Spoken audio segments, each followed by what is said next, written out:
వచ్చేసింది.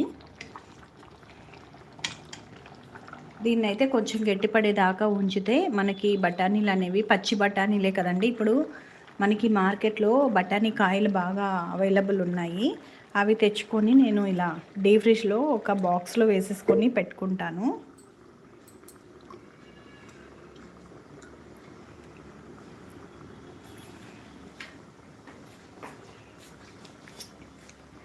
ఇప్పుడు మనం ఈ విధంగా స్టోర్ చేసి పెట్టుకున్నట్లయితే ఇవి మనకి 1 ఇయర్ ఇంకా పై వరకే, అంటే మళ్ళీ మనకు బఠానీ కాయలు వచ్చే వరకు కూడా మనకి ఇవి ఉపయోగపడతాయి.